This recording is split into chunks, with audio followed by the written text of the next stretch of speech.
CTET English language and pedagogy, ठीक है, मतलब कि अंग्रेजी शिक्षा शास्त्र, जो कि पेपर 1 पेपर 2 में कंपलसरी पेपर है, चाहे आप उसे लैंग्वेज 1 के फॉर्म पे लेते हैं, चाहे आप उसे लैंग्वेज 2 के फॉर्म पे लेते हैं। तो आज हम अंग्रेजी शिक्षा शास्त्र यानी सीटेट का जो इंग्लिश पेडागोजी है उसके क्वेश्चन करेंगे प्रीवियस ईयर के, जो कि 2016 में पूछे गए हैं। क्योंकि ऑफलाइन एग्जाम होने वाला है तो मैं आपको ऑफलाइन जो पेपर हुए थे उसके PYQ अभी सॉल्व करवा रही हूँ। आप सभी को पता है, आप वीडियो देख रहे हैं। तो अंग्रेजी शिक्षा शास्त्र का जो PYQ है 2016 का, वो आज हम करेंगे ताकि आपकी अंडरस्टैंडिंग जो है और डीप होती चली जाए, आपके जो प्रिपरेशन है उसको बूस्ट मिले, मजबूती प्रदान हो, ताकि आप समझ सके कि कैसे पैटर्न को घुमा घुमा के पूछा जाता है। क्वेश्चन के पैटर्न को आप समझ सकते हैं, टॉपिक को आप समझ सकते हैं, किस टॉपिक किस एरिया पे आपको ज़्यादा फोकस करना है। और आप सभी को पता है, मैं बार बार एक ही बात कहती हूँ कि PYQ यानी प्रीवियस ईयर क्वेश्चन जो है उसे आप ज़्यादा से ज़्यादा सॉल्व कीजिए लास्ट टाइम पे। ये आपकी जो तैयारी है उसको बूस्ट करेगा, क्योंकि पैटर्न तो सिलेबस स्पेसिफाइड है, पैटर्न अलग अलग तरीके से क्वेश्चन के बदल के पूछेगा पर टॉपिक वही होता है, ठीक है। तो चलिए आज देखते हैं बिना समय गंवाए। आगे बढ़ने से पहले स्वागत है आप सभी का मेरे यूट्यूब चैनल नीरूज लर्निंग हब पे, जहाँ पे मैं आपको सीटेट के हर सब्जेक्ट की पेडागोजी और कॉन्टेंट की तैयारी कराती हूँ। और कुछ मेरे बारे में है, जैसा कि आप सभी को पता है, मेरा नाम है निर्मला साहू। मैंने बीएड में टॉप किया हुआ था, सीटेट पेपर 1 पेपर 2 में मैंने सेल्फ स्टडी से क्वालिफाई किया हुआ है। और as a PGT English teacher मुझे कई सालों का टीचिंग में एक्सपीरियंस है गवर्नमेंट इंस्टीट्यूट में। चलिए देखते हैं हम फर्स्ट क्वेश्चन। ये लैंग्वेज 2 इंग्लिश का पेपर है, ठीक है, उसके हम आज पेडागोजी को सॉल्व करेंगे। तो आइए पहला क्वेश्चन देख लेते हैं। लैंग्वेज इज नॉट, भाषा क्या नहीं है। तो भाषा सोशल है, सामाजिक है, आर्बिट्रेरी है, सिंबॉलिक है, मतलब सिंबल के थ्रू, और मतलब जो भी उसके सिंबल्स होते हैं उसके थ्रू आप जानते हैं, स्वच्छंद होता है, सोशल होता है। लेकिन लैंग्वेज इंस्टिंक्टिव नहीं होता है, भावनात्मक नहीं होता है। और यहाँ पे नहीं पूछा है वो, लैंग्वेज इज नॉट इंस्टिंक्टिव। आपका फोर्थ जो ऑप्शन है वो सही हो जाएगा, भावनात्मक नहीं होता है भाषा, ठीक है। बाकी सोशल, आर्बिट्रेरी और सिंबॉलिक होते हैं। When language development is a deliberate and conscious effort, language is, जब भाषा का जो विकास है वो डेलिबरेट हो जाता है, मतलब कि डेलिबरेट का मतलब है जानबूझकर किसी चीज को आप जानते हुए करते हैं, या कॉन्शियस एफर्ट यानी कि आपकी जो कॉन्शियस है, मतलब आपका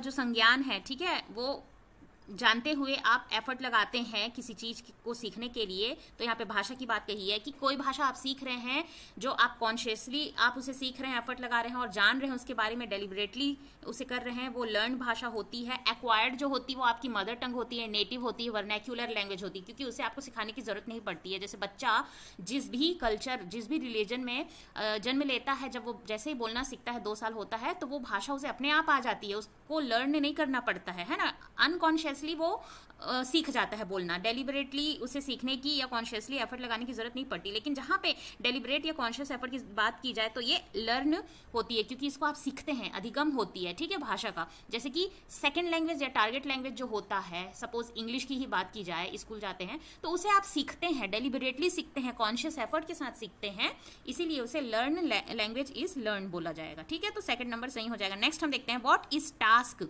इन task based language learning. Task based language learning में टास्क का क्या मतलब है? टास्क का मतलब होता है कार्य करना, कुछ आप कार्य करते हैं, एक्टिविटी करते हैं। तो बोल रहा है task based English task based language learning में टास्क का मतलब क्या होगा? तो a piece of work which enable learner to do an activity. Task का मतलब ही यहाँ पे है कि कुछ एक्टिविटी करना, तो ऐसा कार्य जहाँ पे लर्नर जो है करके सीखता है, ये आपका फोर्थ ऑप्शन सही हो जाएगा, ठीक है। 24 देख लेते हैं। Travelogue, travelogue is a genre of. Travelogue जो होता है, मतलब जो आप ट्रैवल वगैरह करते हैं और उसके बारे में लिखते हैं, या है ना, उसको हम ट्रैवलॉग कहते हैं। तो ये कौन सा जॉनरा है, किसका जॉनरा है? ये लिटरेचर का जॉनरा है। किसका जॉनरा है? साहित्य का, ठीक है। बिब्लोग्राफी तो पेज नंबर जो होते हैं, बुक्स में जो पेज नंबर दिया जाता है उसे कहा जाता है। पोएट्री आप जानते हैं कविता होती है, क्रिटिसिज्म यानी समीक्षा होती है। तो ट्रैवलॉग किसका जॉनरा है? जॉनरा लिटरेचर का ही होता है। जैसे कि और क्या क्या जॉनराज होते हैं? ड्रामा, पोएट्री, है ना, प्रोज, क्या बोलते हैं, 1 एक्ट प्ले, और जो आपका हॉरर वाला जो होता है, जिसे हम और क्या कहते हैं, गॉथिक नॉवेल वगैरह कहते हैं, नॉवेल होता है, फिक्शन होता है, ये सब क्या होता है? जॉनरा, ठीक है, लिटरेचर का। तो ट्रैवलॉग भी एक जॉनरा है। नेक्स्ट हम देखते हैं, the most important aspect of an effective learning language classroom to provide learner with an opportunity to. देखो क्या बोल रहा है कि लैंग्वेज क्लासरूम तभी सबसे ज़्यादा प्रभावशील होगी जब बच्चों को क्या प्रोवाइड किया जाएगा, मतलब लर्नर को क्या प्रोवाइड किया जाएगा, क्या अपॉर्चुनिटी दी जाएगी, इंटरेक्ट करने की। ठीक है, इंटरफेयर यानी हस्तक्षेप ये तो होगा ही नहीं, नेगेटिव है। एक्सेस की ज़रूरत ही नहीं है, ठीक है। और इमिटेट यानी कि अनुकरण करना, ये भी नहीं होगा, अनुकरण से नहीं सीख सकते हैं।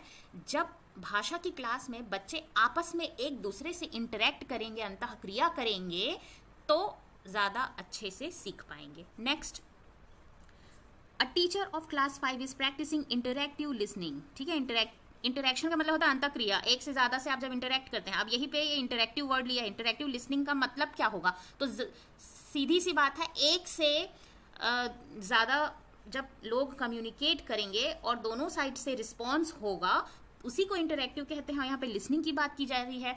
तो in the class she should focus on, एक टीचर अगर इंटरेक्टिव लिसनिंग की प्रैक्टिस करा रही है क्लास 5 की, तो किस पे फोकस करना चाहिए, तो उसे सबसे ज़्यादा लिसनिंग एंड रिस्पॉन्डिंग पे फोकस करना चाहिए। एक तो जब बच्चा बोल रहा है तो उसे सुनना है और सुनने के साथ रिस्पॉन्ड करना है। जैसे एक बता रही हूँ मैं आपको टेलीफोन का एग्जाम्पल, तो वो इंटरेक्टिव लिसनिंग है। क्यों, फोन आता है, फोन की घंटी बजती, फोन उठाते हैं आप, हेलो हेलो बोलते हैं, फिर पता चलता है सामने कौन बोल रहा है, वो कुछ बोलता है, फिर आप जवाब देते हैं, फिर वो कुछ बोलता है, फिर आप जवाब देते हैं। तो ये इंटरेक्टिव लिसनिंग होता है, क्योंकि यहाँ पे आप रिस्पॉन्ड भी कर रहे हैं, सिर्फ सुन नहीं रहे हैं। और सिर्फ सुनना मतलब कि जब टीचर क्लासरूम में पढ़ा रहे हैं बच्चों को, बच्चे पैसिव होकर सुन रहे हैं। तो इंटरेक्टिव लिसनिंग का मतलब है लिसनिंग के साथ साथ रिस्पॉन्ड करना। ठीक है, नेक्स्ट हम देखते हैं, a word with same spelling and the pronunciation as another but with a different meaning is an। देखिए ये क्वेश्चन मैंने पहले भी करवा दिया है, होमोफोन वाला, जो कि फिर से रिपीटेड फॉर्म में आया है ना। तो जो स्पेलिंग जिसकी सेम हो, प्रोनाउंसिएशन सेम हो, प्रोनाउंसिएशन मतलब साउंड, मतलब एक जैसा साउंड हो, सेम साउंड, उसको आप होमोफोन कहते हैं। तो होमोफोन ऐसा है जिसमें स्पेलिंग भी सेम हो सकती है और बोलने से साउंड भी सेम होगा। जैसे रिंग की बात करती हूँ, ठीक है, रिंग, एक रिंग होता है पहनने वाला, ये पहनने वाला रिंग, और एक रिंग होता है जहाँ पे सर्कल, मतलब जो बच्चे टॉय खेलने, रिंग जो फेंकने वाला जो होता है, आप वो समझ लीजिए, या फिर आप फेंसिंग रिंग होता है वो समझ लीजिए, या फिर एथलीट्स जो होते हैं, रेसलर वगैरह, वो रिंग में खेलते हैं, वो समझ लीजिए। तो दोनों ही रिंग या तीनों ही रिंग अलग हैं, लेकिन साउंड में मतलब साउंड में रिंग सेम है और स्पेलिंग RING, तीनों की ही, तीनों कंडीशन में स्पेलिंग सेम होगी। स्पेलिंग सेम के साथ प्रोनाउंसिएशन भी सेम है, साउंड भी सेम है, वो आपका होमोफोन हो जाता है। ठीक है, नेक्स्ट हम देखते हैं, a shorter form of group of word. Group of word है ना, जिसको फ्रेज भी कह सकते हैं आप, ग्रुप ऑफ वर्ड को फ्रेज भी कहते हैं आप। ठीक है, तो उस फ्रेज या फिर ग्रुप ऑफ वर्ड को, उसका जो शॉर्ट फॉर्म होता है, विच usually occur in auxiliary verb, auxiliary verb में इस्तेमाल किया जाता है, उसे क्या कहते हैं, उसे कॉन्ट्रैक्शन कहते हैं। जैसे कि विल नॉट, ठीक है, एक ग्रुप ऑफ वर्ड है, इसको आप कॉन्ट्रैक्शन में लिखेंगे, शॉर्ट फॉर्म करेंगे तो क्या लिख देते हैं आप, वोंट, ऐसे लिखते हैं ना, वोंट। कैन नॉट को आप कांट लिखते हैं, ऐसे लिखते हैं। तो ये क्या है, can not, group of word है, दो वर्ड है, कैन और नॉट से बना है, कैन और नॉट से बना है। ठीक है, दो वर्ड हैं मतलब ग्रुप ऑफ वर्ड हैं। इसको आप जब शॉर्टर फॉर्म में लिखते हैं, मतलब कॉन्ट्रैक्शन बनाते हैं, तो कांट लिखते हैं, विल नॉट को वोंट लिखते हैं। ठीक है, आर नॉट को आरंट लिखते हैं, आरंट लिखते हैं ना, आर नॉट को।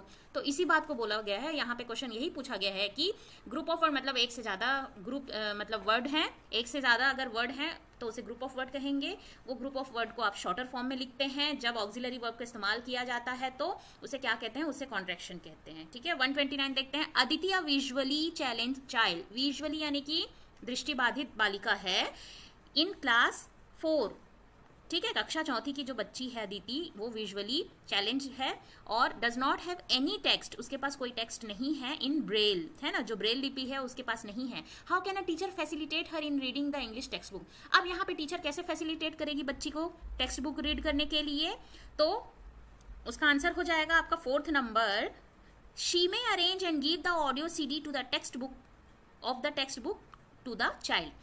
तो वो क्या कर सकती है, ऑडियो CD दे सकती है उस टेक्स्ट बुक का, वो जो टेक्स्ट बुक है, इंग्लिश टेक्स्ट बुक जिसको पढ़ा रही हैं, ब्रेल लिपि नहीं है उसके पास, तो वो उन्हें उसकी सीडी दे सकती ताकि बच्ची उसे सुन सके।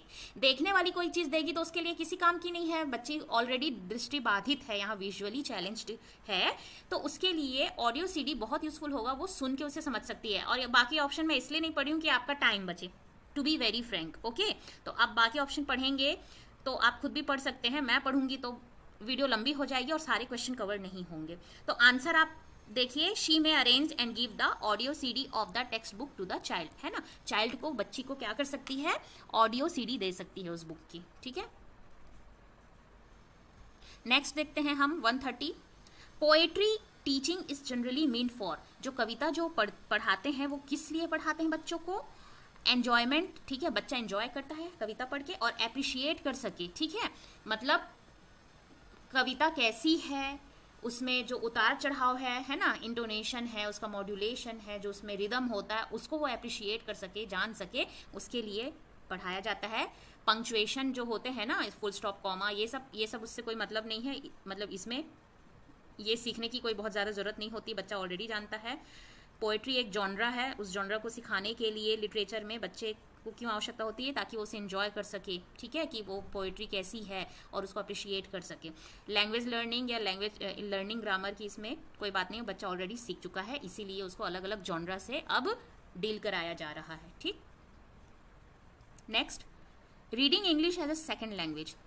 इंग्लिश को आप रीड करते हैं एज अ सेकेंड लैंग्वेज, उसका मतलब क्या है, मीनिंग मेकिंग, ठीक है।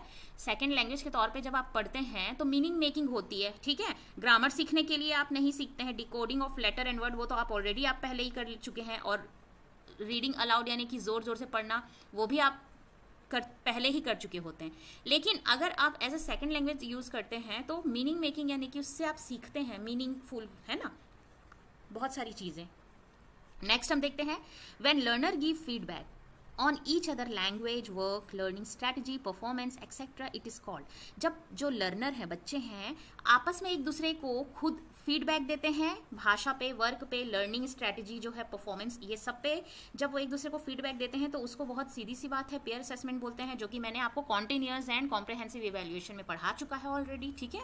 तो मैं बहुत ज़्यादा डिटेल नहीं कर रही हूँ इसीलिए, क्योंकि उसमें मैंने डिटेल से समझाया है कि क्या क्या होता है, सेल्फ असेसमेंट क्या होता है, फॉर्मल असेसमेंट क्या होता है, ग्रुप असेसमेंट क्या होता है, पेयर असेसमेंट क्या होता है, वो सब कुछ वो कंटिन्यूअस एंड कॉम्प्रिहेंसिव इवैल्यूएशन में आपको मिलेगी, जो कि मैं इस वीडियो के जो लिंक है ना, डिस्क्रिप्शन में जो लिंक मैं डालूंगी तो उसमें प्ले लिस्ट डालूंगी, CDP की, इंग्लिश की, पेडागोजी की, ग्रामर की, तो आप वहाँ पे जाके देखिए, पढ़िए आराम से और डिटेल में समझिए, ठीक है। नेक्स्ट हम देखते हैं, अच्छा ये खत्म ही हो गया है, इसके बाद आपकी ये जो नहीं है और कुछ क्वेश्चन है, इसके बाद हम नेक्स्ट वीडियो आपकी लेके आएंगे पैराग्राफ पे, इसी क्वेश्चन पेपर की जो ये पैराग्राफ देख रहे हैं आप, उसकी वीडियो लेकर आऊंगी। ये क्वेश्चन है, a teacher after completing a chapter ask a student, some student review their learning and check their understanding, the question she is asking will be based on.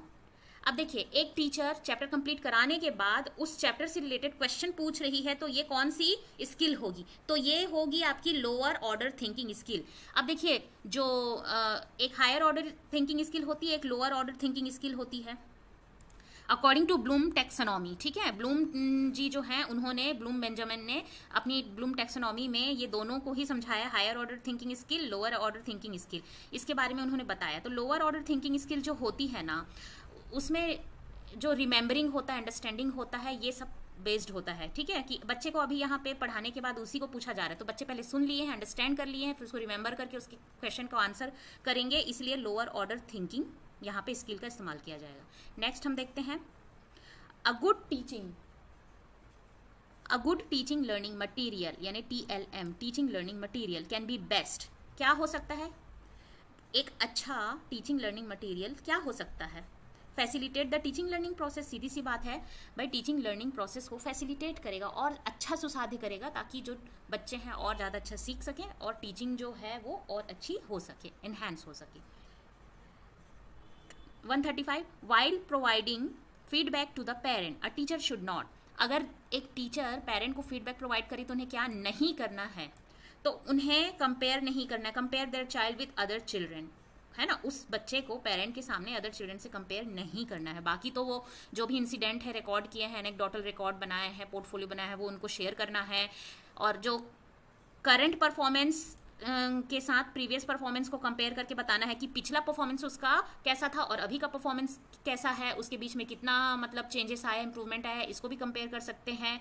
और क्वालिटेटिव फीडबैक दे सकते हैं बच्चे के बारे में कि क्या कहाँ पे वो अच्छा है, क्या चीज़ अच्छा कर रहा है, किसमें उसे और आगे बढ़ाना है, कहाँ उसकी वीकनेस है, वीक है, मतलब किस चीज़ में एरिया में वीक है तो वहाँ ज़्यादा ध्यान देने की ज़रूरत है, ये सब वो फीडबैक दे सकते हैं। लेकिन कंपेयर कभी नहीं करना है, ना तो टीचर को करना चाहिए ना तो पेरेंट को करना चाहिए, ठीक है, अपने बच्चे को कंपेयर किसी और के साथ, ये तो बहुत ही गलत होता है, बहुत गलत इम्पैक्ट पड़ता है बच्चों पे, ठीक है।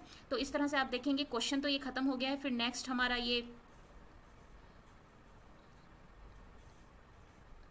यहाँ से शुरू हो गया है पैराग्राफ। तो पैराग्राफ तो अभी हम नहीं करेंगे, नेक्स्ट वीडियो में आपको पैराग्राफ कराएंगे 136 से, आप देख सकते हैं। और हमने अभी यहाँ पे 135 तक क्वेश्चन कंप्लीट किया है, 136 आपका पैराग्राफ है। तो हम नेक्स्ट वीडियो लेकर आएंगे इसके लिए। तब तक के लिए पढ़ते रहिए, आगे बढ़ते रहिए, keep learning, keep growing. Video अच्छी लगी हो तो शेयर, लाइक, सब्सक्राइब जरूर कीजिएगा। Thanks for watching, thank you.